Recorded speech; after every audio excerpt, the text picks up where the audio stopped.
ভাই, মানুষ যখন বড় হতে চায় তখন তার আপন মানুষগুলোও তাকে দেখতে পারে না। এটাই বাস্তব। আপনি যখন কিছু করবেন তখন আপনার সবথেকে কাছের মানুষগুলো আপনাকে অবহেলা করবে।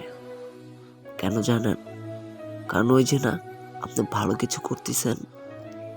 জীবনে একটা কথা মাথায় রাখবেন, আপনি যখন বিপদে পড়বেন আপনার সবথেকে কাছের মানুষগুলো আপনাকে দেখে এড়িয়ে চলবে। বিপদে না পড়লে যেমন আপন মানুষ, বন্ধু, সবথেকে কাছের মানুষগুলোকে চেনা যায় না, তেমনি টাকা না কামাই করলেও আপনার পরিবারও আপনাকে দেখতে পারবে না।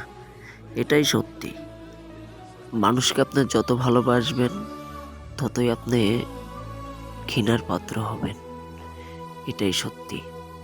কেননা মানুষকে না ভালোবেসে আপনি টাকাকে ভালোবাসেন। একদিন আপনার সফলতা আপনার পার কাছে এসে বলবে, এই তো আমি এসে গিয়েছি নতুন করে তোমাকে ভালোবাসতে। কি বলবেন? সবাই তো স্বার্থপর, একমাত্র মা বাবা ছাড়া। পৃথিবীর সবাই স্বার্থপর, কিন্তু কখনো মা বাবা স্বার্থপর হয় না। ধন্যবাদ সবাইকে। ভিডিওটা যদি ভালো লাগে অবশ্যই আপনার সবথেকে প্রিয় মানুষটাকে পৌঁছে দিবেন। ভালো থাকবেন আর ভালো রাখবেন আপনার প্রিয় মানুষটাকে।